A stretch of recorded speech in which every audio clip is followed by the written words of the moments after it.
Boa noite a todos. Vamos fechar nossos olhos para fazermos a nossa oração. Senhor, fazei-me instrumento de vossa paz.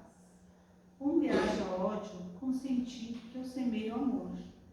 Perdão onde haja injúria. Fé onde haja dúvida. Esperança onde haja desespero. Luz onde haja escuridão. Alegria onde haja tristeza.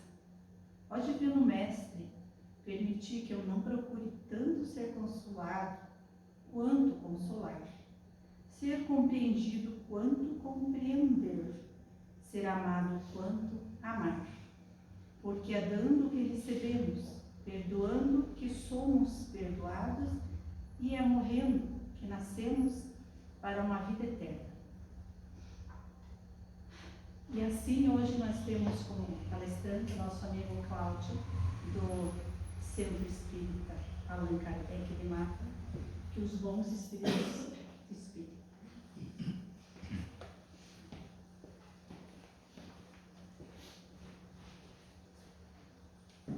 Boa noite a todos. Que a paz e a luz do Mestre Jesus possa nos envolver para que possamos ter o melhor entendimento dessa mensagem de hoje, que é baseada no Evangelho segundo o Espiritismo, e nós estamos comemorando esse ano 160 anos da primeira publicação do Evangelho segundo o Espiritismo. Então, a Federação Espírita Brasileira, através das diretivas estaduais, ela tem feito promoções sobre o Evangelho segundo o Espiritismo, inclusive a emissão de um evangelho especial, a preços bem baixos. Então a gente tem procurado fazer palestras esse ano, falando mais basicamente sobre o Evangelho. Então, primeiramente, o Evangelho segundo o Espiritismo é um manancial de luz. É a parte que nos traz a consolação, a parte moral da filosofia espírita, e que nós podemos chamar que é a parte religiosa. Ele trabalha em cima das passagens do Novo Testamento, e são as máximas, como nós costumamos chamar, dos ensinamentos de Jesus. É importante lembrar que Kardec colocou no Evangelho segundo o Espiritismo somente ensinamentos do Cristo. Nós não vamos encontrar dentro dele histórias da vida de Jesus, quando Jesus nasceu, quando era pequeno, não. Nós encontramos os ensinamentos, aqueles diretos, que são aqueles que Jesus falou diretamente às pessoas, e os ensinamentos através das parábolas, que todos nós conhecemos. Uma coisa interessante que o Kardec nos coloca, de uma maneira sintética, que pode-se questionar qualquer coisa da filosofia espírita, mas não pode-se questionar a moral que está nesse Evangelho segundo o Espiritismo. Essa moral é inatacável. E realmente, quando nós estudamos a fundo o Evangelho segundo o Espiritismo, nós entendemos a realidade do Evangelho do Cristo, que é mais atual do que nunca, que é a solução para todos os problemas do mundo que nós enfrentamos, sempre enfrentamos e hoje continuamos a enfrentar. É o Evangelho redivivo, quer dizer, reavivado na sua essência e na sua pureza. Esse é o Evangelho segundo o Espiritismo. Ele traz aquele Evangelho que Jesus pregou para nós e ele reaviva isso em nossas mentes e nossos corações. Jesus sabia que se perderia com o passar do tempo muitas questões que existiam nas suas mensagens. Tanto que ele prometeu um Consolador prometido, que entre outras coisas, nos faria relembrar tudo aquilo que nós havíamos esquecido e ensinar aquilo que ele não podia ensinar naquela época, porque nós não compreenderíamos. E a A doutrina espírita, né, através do seu Pentateuco, ela faz isso. E o Evangelho, então, é essa parte moral que nós temos. Uma outra questão que nós precisamos colocar, quando nós estudamos alguma coisa, principalmente quando se trata de algo mais antigo, nós precisamos sempre contextualizar quanto à época. Quer dizer, aonde que foi escrito esse livro? Ele se baseia em que data? Então, o Evangelho, né, os ensinos do Cristo são mais ou menos 2000 anos atrás, se nós considerarmos somente o Cristo, né? E assim como qualquer outra obra, se nós pegarmos uma obra que foi escrita lá em 1500, por exemplo, nós temos que contextualizar. O que é contextualizar? É procurar ver como que era as pessoas naquela época, que tipo de cultura que essas pessoas tinham, as figuras de linguagem, a linguagem propriamente dita. Se aquele texto ele veio direto para a nossa língua ou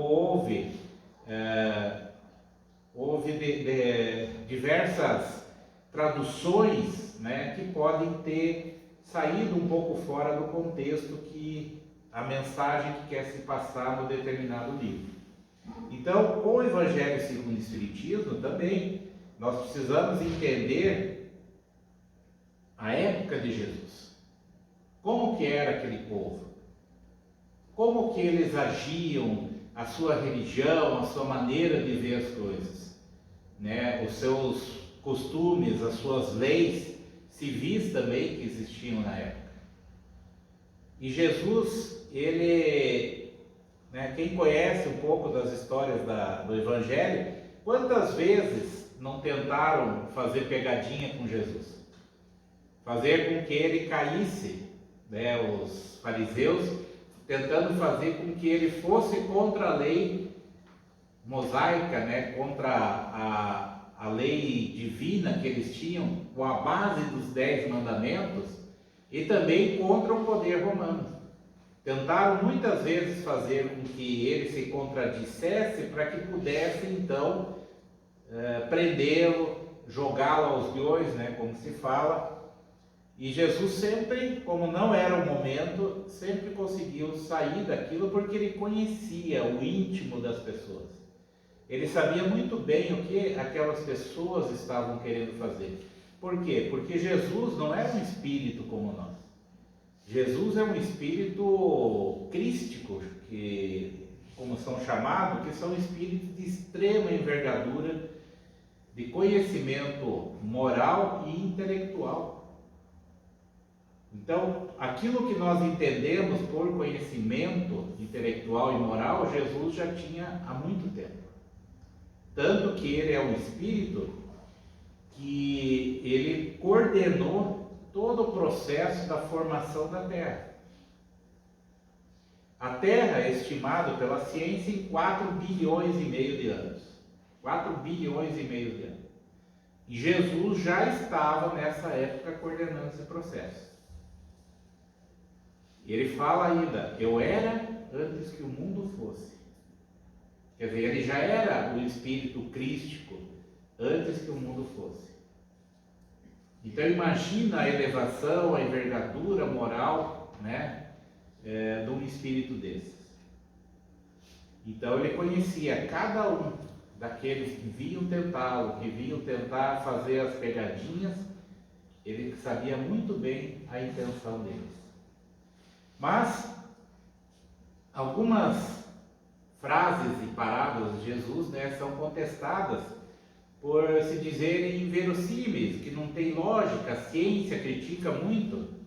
E realmente, se a gente não tirar o espírito da letra, não fazer essa contextualização de época, do que Jesus realmente quis dizer, entender de que nós, na época, éramos ainda crianças evolutivamente e que nós não podíamos compreender mais do que ele passou para nós. Assim, no Evangelho segundo o Espiritismo, Kardec pegou e colocou no capítulo 23 sobre o tema estranha moral. Por que estranha moral? Porque Jesus fala em odiar os pais, abandonar pai, mãe e filhos, deixar aos mortos o cuidado de enterrar seus mortos.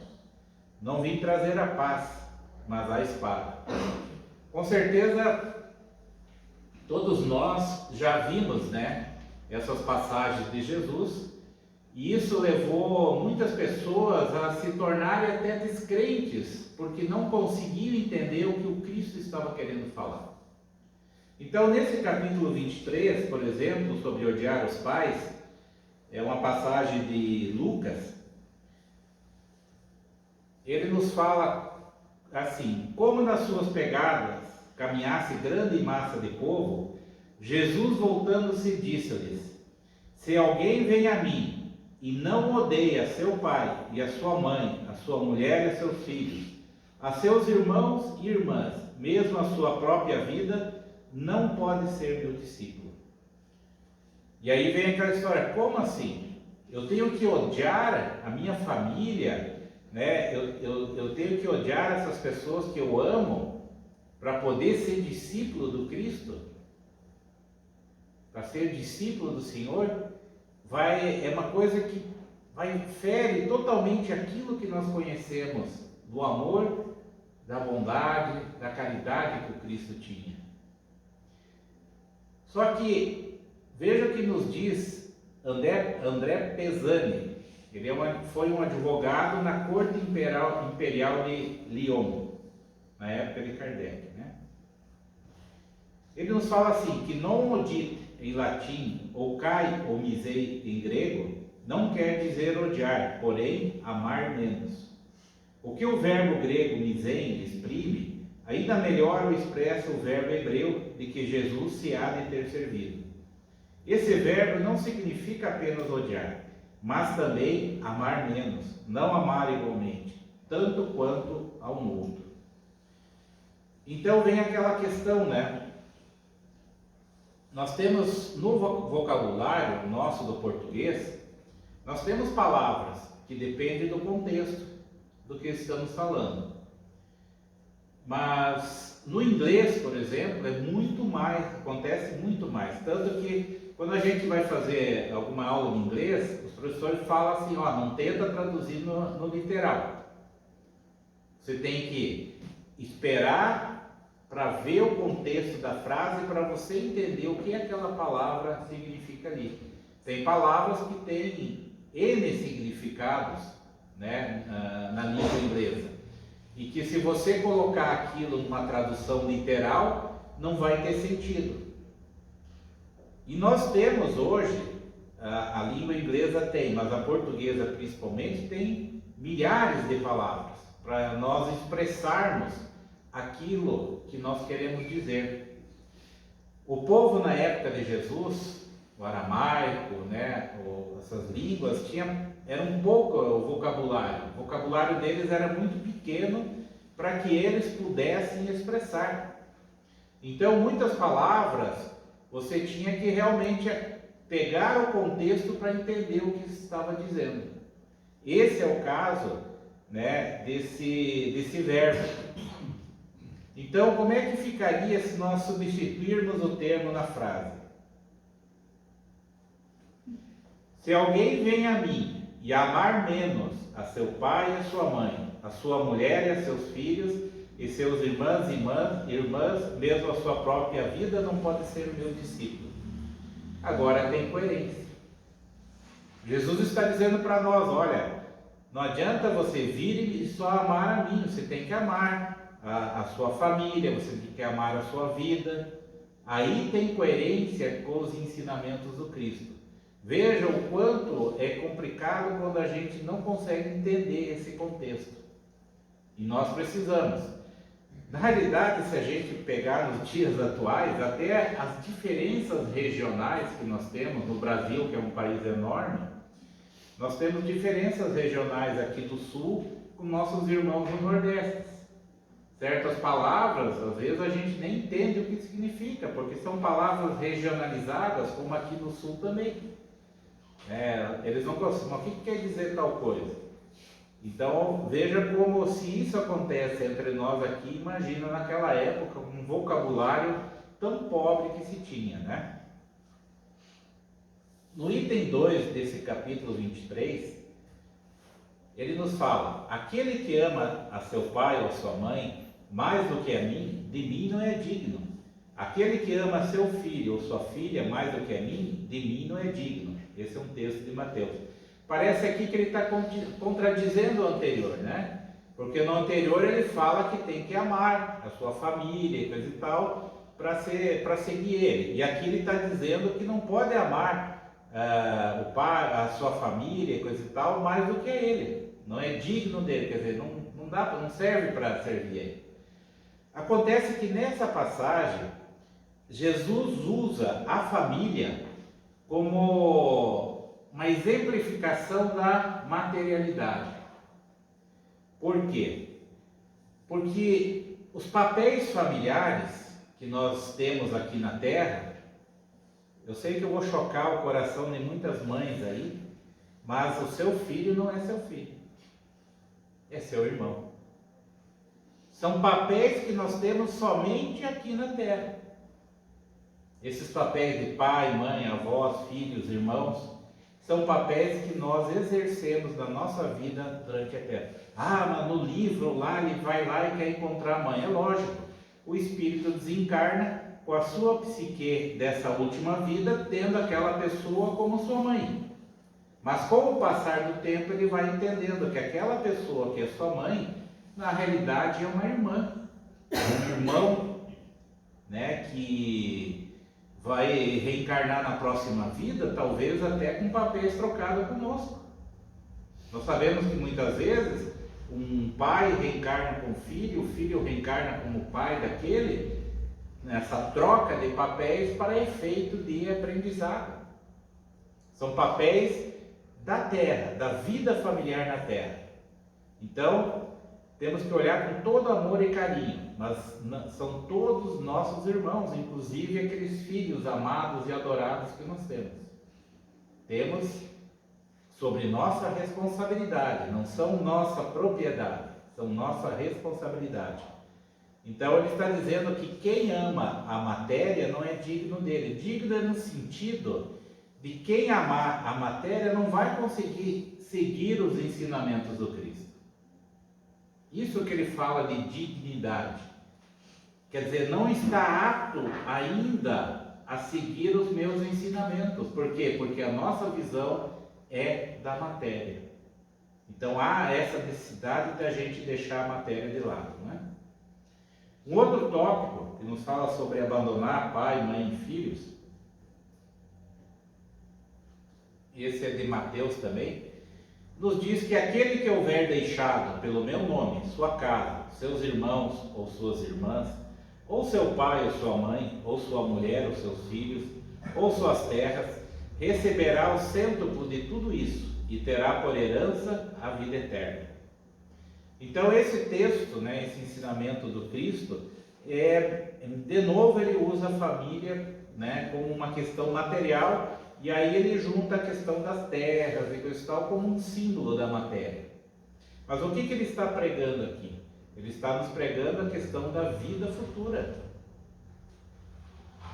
Nós já somos imortais, né? Se utilizava muito a vida eterna, uma expressão religiosa, mas na realidade eterno é só Deus. Porque qual é o conceito de eternidade?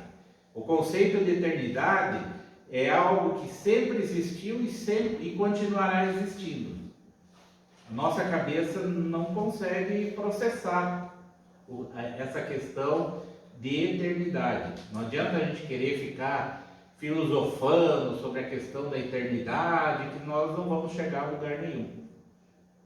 Imortais, nós tivemos um princípio e não temos fim, que é o nosso caso. Nós somos criados simples e ignorantes, conforme a questão 115 do Livro dos Espíritos. Fomos criados simples e ignorantes, mas destinados à perfeição. Essa é a grande realidade. Então o que acontece? No momento em que nós trabalharmos a questão espiritual nossa, que é o que importa, é para isso que nós estamos aqui na Terra, para trabalhar essa questão espiritual nossa. E aí vem aquelas diversas coisas, reconciliações, aprendizado, expiações, né, que todos nós já ouvimos falar tanto na doutrina espírita. Mas a grande realidade é que ele está nos dizendo aqui da continuidade da vida, de nós evoluirmos. Ele está nos falando dessa continuidade da vida, está nos falando da evolução, e ao mesmo tempo, dentro desse pequeno contexto, ele nos fala desse aprendizado que nós temos que ter nos nossos processos de vivência familiares e sociais. Por isso que nós reencarnamos. Ah, mas eu não poderia evoluir só do lado de lá, por que eu tenho que reencarnar? Porque a gente tem que lembrar que a questão da convivência espiritual, ela depende de uma coisa chamada afinidade vibratória. Então, eu vou conviver na espiritualidade com aqueles espíritos que são afinizados vibratoriamente comigo. Nós nos atraímos naturalmente. Isso acontece na Terra também, de uma maneira mais sutil. Nós temos a tendência de conviver com aqueles que são mais afinizados conosco vibratoriamente, apesar da gente não se perceber. Se nós analisar os nossos amigos, verdadeiros amigos, que são bem poucos, nós vamos ver que nós temos afinidade com essas pessoas. Mas a realidade é que a gente precisa trabalhar esse nosso desenvolvimento. Por quê? Porque nós precisamos da matéria, porque aqui nós conseguimos conviver com espíritos em diversos níveis vibratórios. Porque o nosso corpo físico ele é como uma prisão.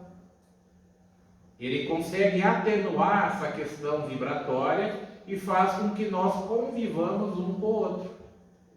E assim na nossa família, no nosso trabalho, nas relações sociais, nós convivemos com pessoas de afinidades diferentes. Para que isso? Para ensinarmos a eles e aprendermos também. Porque imagina uma situação de reconciliação. Nós vamos reencarnar junto com uma pessoa que nós tivemos um problema sério na vida passada. Então, se não fosse a questão do corpo físico, nós ia olhar aquela pessoa, ia dar aquele nojo, aquele asco da pessoa, e nós não íamos conviver. Mas o corpo físico ele atenua essas questões. E aí nós conseguimos conviver, aprender a amar, que é essa a grande questão. Né? Por que nós estamos em família, convivendo, né? Às vezes com familiares difíceis, às vezes nós somos os familiares difíceis, justamente para que nós aprendamos a nos amar. Essa é a grande questão, né? Que nos aprendamos a amar. Essa é o que vai fazer com que realmente esse mundo mude de postura. Outro texto de Lucas, sobre a questão dos deixar aos mortos, cuidado de enterrar seus mortos. Disse ao outro, segue-me, e o outro respondeu, Senhor, consente que o primeiro eu vá enterrar meu pai. Jesus lhe retrucou, deixa aos mortos o cuidado de enterrar seus mortos. Quanto a ti, vai anunciar o reino de Deus. As pessoas falam assim, mas que falta de respeito, aquele jovem querendo ir lá enterrar o seu pai, né, prestar suas homenagens no ritual fúnebre dos hebreus, no caso, né? E Jesus falando para ele não fazer isso. Mas Jesus tinha uma questão que ele aproveitava todos os momentos para ensinar. Ele viu nesse jovem que esse jovem não estava pronto ainda para seguir o Cristo. Porque ele queria seguir, mas ele queria a parte boa de estar seguindo o Cristo, achava legal. Mas a questão do desapego material, que a família representa, esse é um dos quesitos que Jesus está dizendo aqui, né? Porque é só um corpo. Nós sabemos pela doutrina espírita que a vida continua, que ali ficam o que vai, o que é enterrado, cremado, é apenas o corpo físico, que nós continuamos vivos como espíritos e somos reencarnantes, vamos reencarnar de novo. Então ele estava dizendo assim, ó, isso é questão da matéria, muito respeitável, tudo, mas é uma questão para me seguir. O que é me seguir? É justamente a gente deixar a matéria de lado.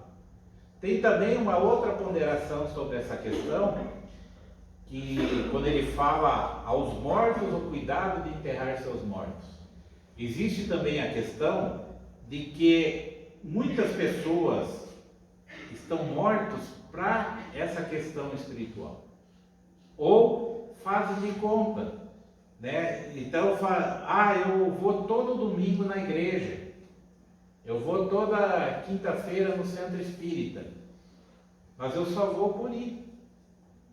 Eu não vou lá realmente para aprender alguma coisa, para seguir os ensinamentos.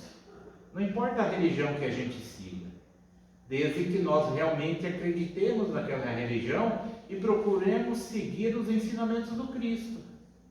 Porque o ensinamento do Cristo nas religiões, ele é o mesmo. É a lei do amor. Em todas as religiões é a lei do amor.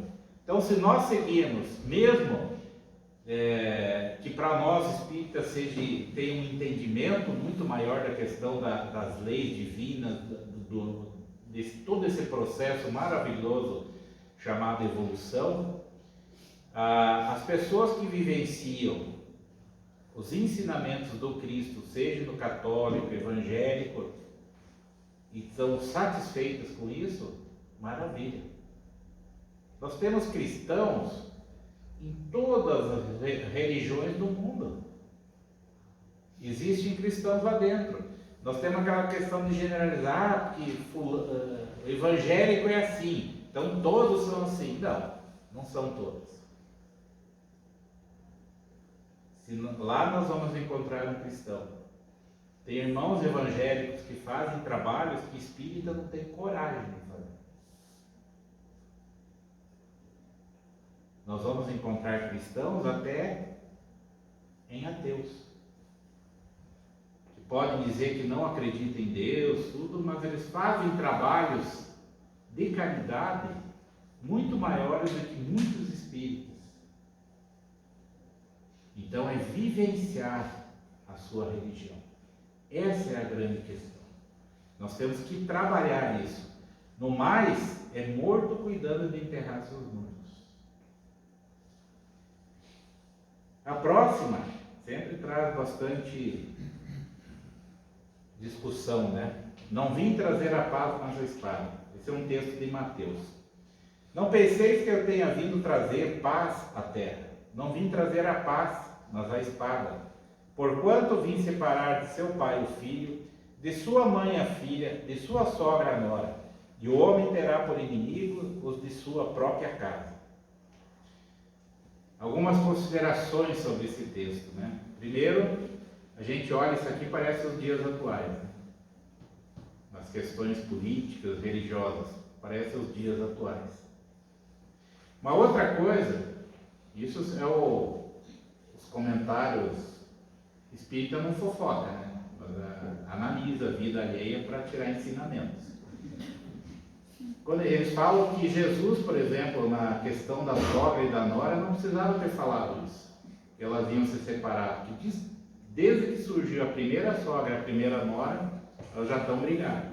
Então não precisava ter salientado isso aqui. E aí a gente põe o genro junto ali, né? Que, dependendo dos papéis. Mas agora falando sério, por que Jesus fala isso? Se ele é um exemplo de amor, o amor incute paz. A caridade, né? O amor, a pessoa que ama verdadeiramente é uma pessoa que tem paz, que essa paz está dentro de si. E Jesus, que é essa maior representação do amor, porque ele fala que ele não veio trazer a paz, mas a espada, né? Porque a espada, ela tem um sentido de rompimento. Na época de Jesus, era uma das principais armas. Então, e ela tinha um sentido de cortar, de rasgar. E o que era justamente que Jesus vinha trazer? Que ia fazer todo esse estardalhaço? Era o conhecimento. Ele trouxe então uma nova filosofia. Lembre que Jesus falou que ele não veio mudar a lei, mas dar-lhe cumprimento. Ele não veio trazer uma nova filosofia. Ele veio dar cumprimento aos ensinamentos que estavam nos 10 mandamentos. Isso já estava há 1500 anos com o povo através de Moisés. Mas ele sabia muito bem que isso seria deturpado, seria esquecido com o passar do tempo, né? Assim como aconteceu com a questão do Consolador prometido. De tempos em tempos tem que alguém tem que fazer alguma coisa, espiritualmente falando, para relembrar, né, a nós espíritos ainda tão reticentes, né, tão rebeldes, tão revoltados com a questão dos ensinamentos do Cristo. Então ele veio dar cumprimento à lei. O que era essa lei? É essa lei do amor. Agora, o que ia acontecer? Né? Veja o que diz no item 13 desse mesmo capítulo.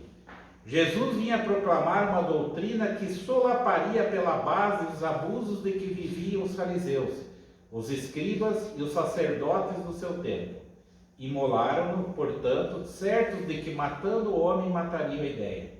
Esta, porém, sobreviveu, porque era verdadeira, engrandeceu-se, porque correspondia aos desígnios de Deus.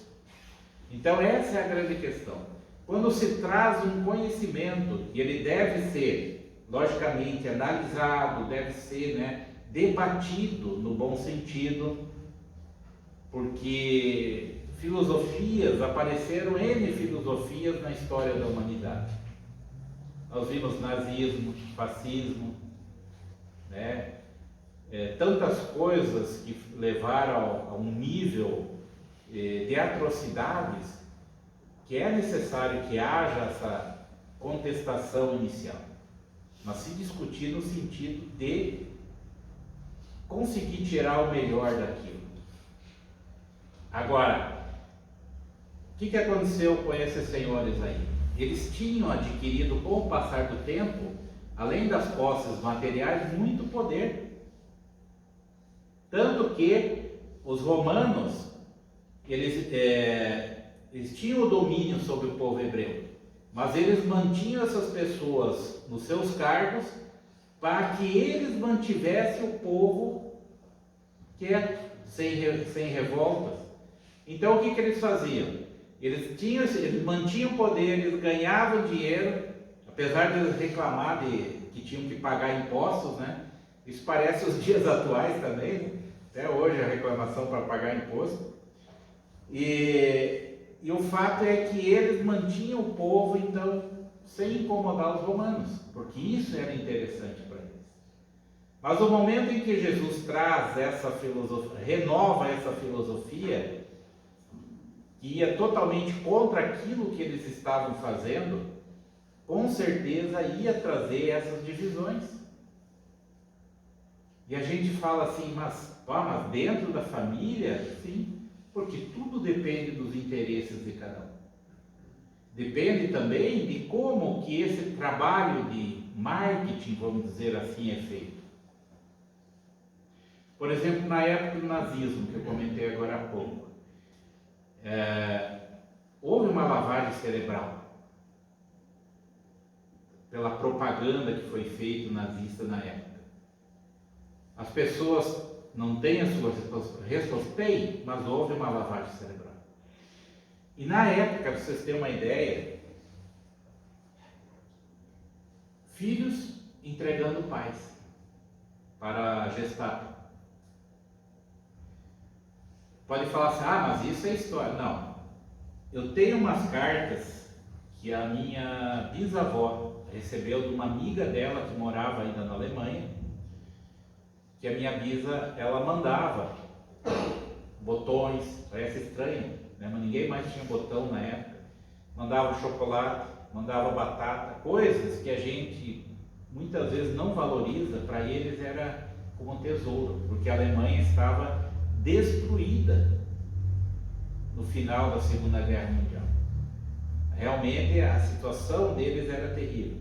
E ela narra numa dessas cartas, né, que primeiro que ela contesta os nazistas, mostrando que nem todos eram a favor, mas se não demonstrasse que era a favor, eram capazes de serem mortos também.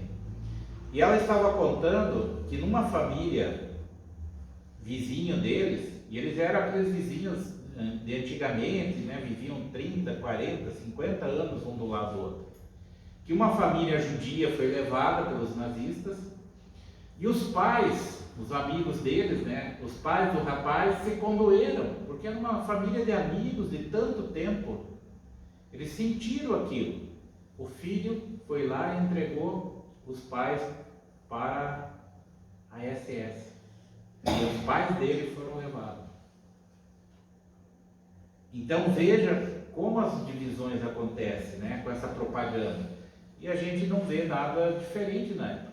E também existia interesses, por quê? Porque a própria evolução do ser humano. Naquela época também dentro das famílias tinha aquelas desavenças, tinha aqueles espíritos ainda mais arraigados no mal, e que eles eram capazes de trair, realmente, né? Não tinham pais que vendiam suas filhas. O pai, na época, até os 12 anos, o pai podia vender sua filha, inclusive como escrava. Era a cultura deles. Mas o pai que ama não faria isso, mas eles faziam. Então veja como essa questão, né, traz realmente divisão. A hora que esses ricos e poderosos viram como a doutrina de Jesus estava se espalhando, o cristianismo, eles começaram a tentar derrubar Jesus. Então, todo o conhecimento, ele pega e nos traz divisões e contestações quando surge. Isso é uma realidade da história da humanidade. Se nós lermos a história da nossa humanidade, vai estar cheia desses tipos de coisas, de situações. E que eu falo que é necessário que seja debatido, né, de uma maneira sadia, é necessário que seja debatido. Na ciência, por exemplo, não é um cientista descobrir alguma coisa e ele publica a sua tese e é uma verdade absoluta aquilo, para aquele momento.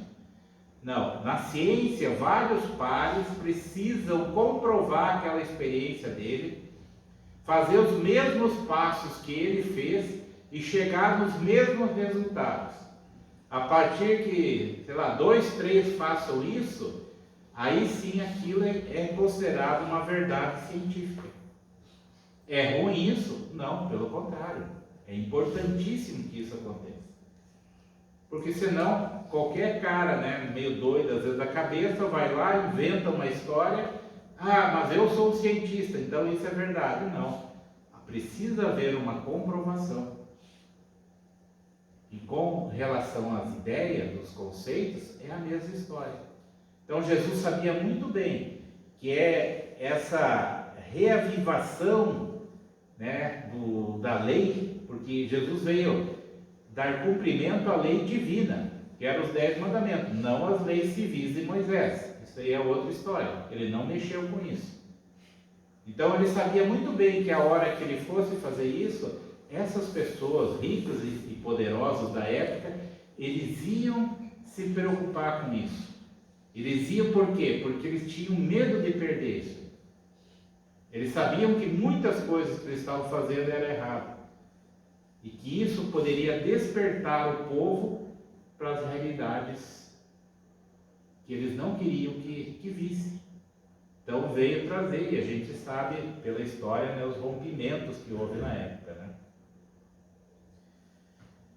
Tem mais uma passagem, essa não está nesse capítulo, está no capítulo 14, de honrar pai e mãe, que eu resolvi trazer por quê? Porque Kardec foi fazendo, né, a codificação, colocando nos seus lugares, e a gente pode encontrar, só para mostrar que mesmo fora dessa passagem da estranha moral, você pode encontrar outras situações que têm que ser analisadas. Quem é minha mãe? E quem são meus irmãos? Então, nessa passagem, né, eles falam assim, alguns falam seus parentes, outros falam sua mãe e seus irmãos vieram tomar conta dele e diziam que ele tinha perdido o espírito, quer dizer que ele estava obsesso, ele estava endemoniado, né? E daí Jesus estava lá com aquela multidão em volta dele, e daí como eles não conseguiam passar, o pessoal passou o recado, daí algum chega e fala para ele, né? Que a tua mãe e teus irmãos estão lá fora e te chamam. E daí Jesus fala assim: quem é minha mãe? E quem são meus irmãos? E perpassando o olhar pelos que estavam assentados ao seu redor, disse: eis aqui a minha mãe e meus irmãos, pois todo aquele que faz a vontade de Deus, esse é meu irmão, minha irmã e minha mãe. Esse é um texto que está em Marcos, Mateus, né? E no Evangelho segundo o Espiritismo, no capítulo 14. Então, primeiro, os irmãos de Jesus, que sempre dá muita contestação, né? É a questão de entender o que se entendia por irmão na época. Não estamos aqui para definir se Jesus teve irmãos ou não, né? Mas a palavra irmão também podia significar primo na época. Inclusive eu estou lendo um livro agora, até veio no clube do livro, da Manjedora Emaús, do Wesley, acho que é o Wesley Caldeira, e ele nos fala sobre essa questão, né? Então, o que se entende? Que Maria, junto com seus primos, seus parentes, né, foram lá para queriam pegar ele porque ele estava possuído, porque eles não entendiam, porque esses seus parentes não eram seres tão evoluídos. Mas aí, o que importa aqui na realidade é essa questão de quem é minha mãe e quem são meus irmãos. Jesus não está menosprezando a sua família biológica. Muito pelo contrário, nós vimos lá atrás o que ele falava, né, sobre a mãe, o pai, que todos deveriam ser amados.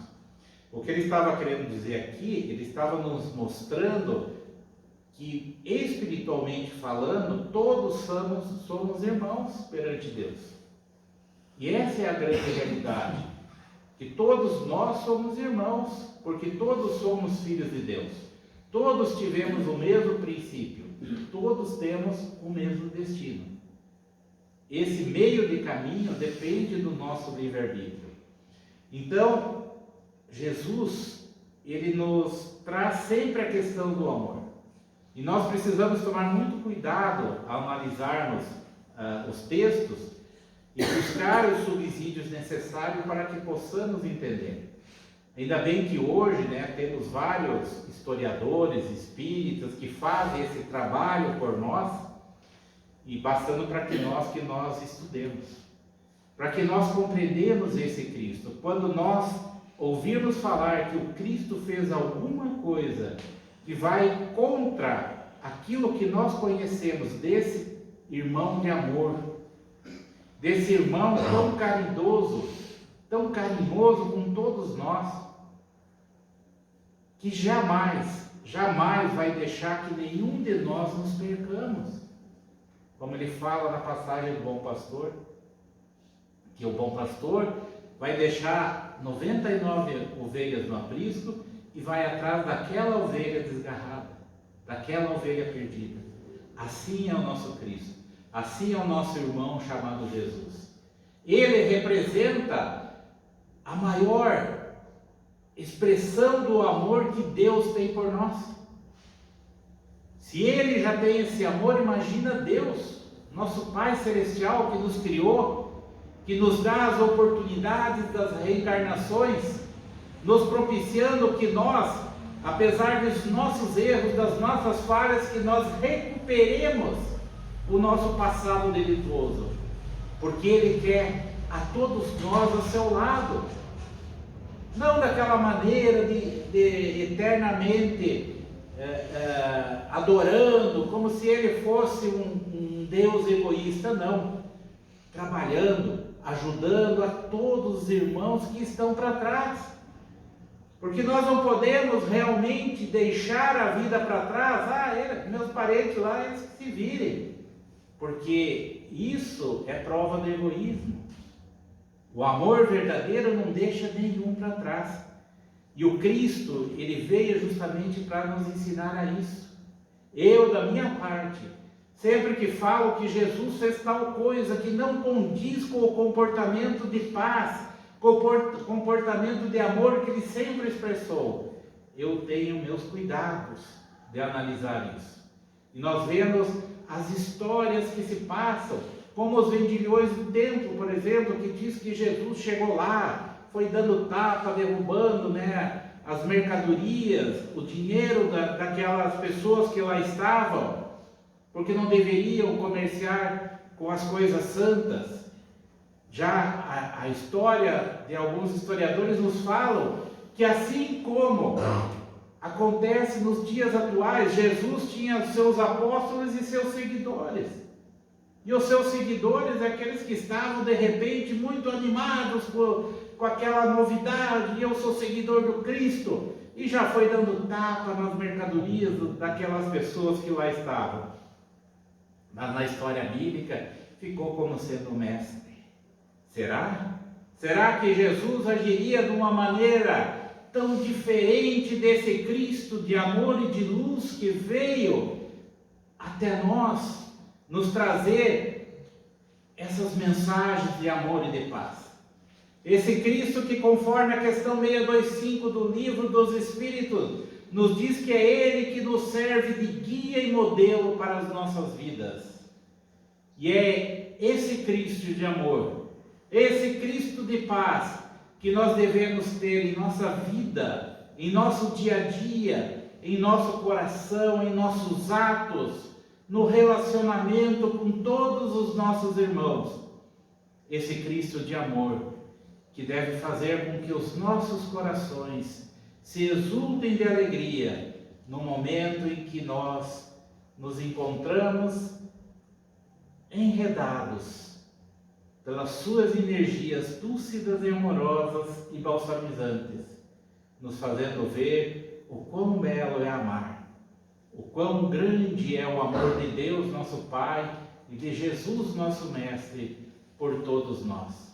Que nós possamos levar essas reflexões para as nossas vidas, de maneira que nós tenhamos esse amor em cada ato de nossa vida, em cada coração que nós tocarmos, que nós transmitamos esse sentimento maravilhoso que se chama amar como Cristo nos amou. Obrigado, muita paz a todos.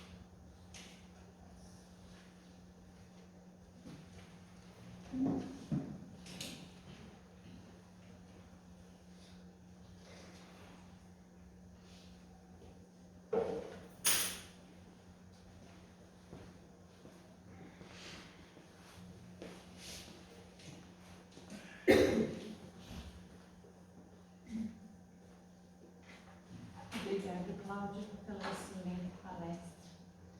Acredito que todos nós vamos pensar bastante sobre todas essas reflexões que o Cláudio passou para nós.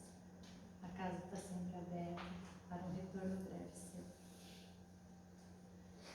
Vamos nos preparar para o passe, fechando nossos olhos, aproveitando a espiritualidade da casa, aproveitando os nossos sentimentos bons no coração. Para escutarmos essa prece, é uma prece de Chico Xavier e Emmanuel, se chama Prece do Dia, que a gente consiga internalizar cada palavra dita para nós levarmos para a sala de passe, ou mesmo ficar aqui na sala, recebendo o passe espiritual aqui ou na sala, fica a critério de vocês. Senhor Jesus, agradecendo o teu amparo de todos os dias, eis-nos aqui, de espíritos ainda em súplica, no campo em que nos situaste. Ensina-nos a procurar na vida eterna a beleza e o ensinamento da temporária vida humana. Em muitas ocasiões, dirigimos-nos à tua infinita bondade sem saber o que desejamos. Não nos deixeis, assim, em nossas próprias fraquezas. Divino amigo Jesus, nos dias de sombra, sê nossa luz. Nas horas de incerteza, sê nosso apoio e segurança. Sustenta-nos com suas mãos, sempre na verdade e no bem. E que a tua vontade, Senhor, seja a nossa vontade, agora e sempre. Assim seja.